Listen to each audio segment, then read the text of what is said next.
Not every fascist was a Nazi, but every Nazi was a fascist. And that small detail changed everything. They both came out of the chaos after World War I, both promised strength and unity, and both ended up leading their countries into dictatorship, censorship, and plenty of military parades. But they weren't exactly the same thing. In Italy, the story begins with Benito Mussolini in the early 1920s. He wanted to revive the glory of Rome, build a powerful modern empire, and crush any form of political opposition. His brand of fascism focused on total control of the state, loyalty to the nation above all else, and the idea that one strong leader could bring unity. Private property still existed, but it was tightly managed under a system he called the corporate state. For Mussolini, the key was power and nationalism. Italy first, everything else second.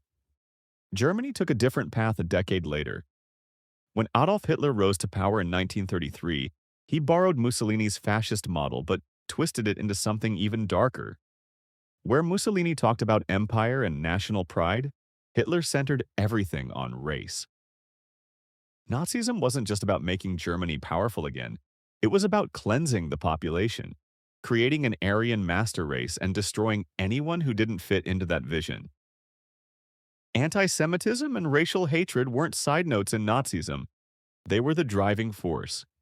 Both systems hated democracy, outlawed opposition, and relied on propaganda and secret police to control their people. Both promised to fix the humiliation and economic struggles that followed World War I. And both used extreme nationalism and militarism to rally support.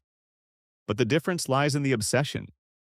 Fascism was about the state's strength and unity. Nazism was about racial purity and expansion through genocide. In practice, Mussolini dreamed of rebuilding Rome's empire in the Mediterranean. Hitler dreamed of conquering all of Europe and beyond, exterminating entire populations in the process. That's why Nazism is often seen as a branch of fascism, but far more extreme and destructive. When the two regimes finally stood side by side in World War II, they seemed united, but their goals weren't identical. Mussolini wanted Italy to look powerful on the world stage. Hitler wanted to reshape humanity itself. And that's the difference.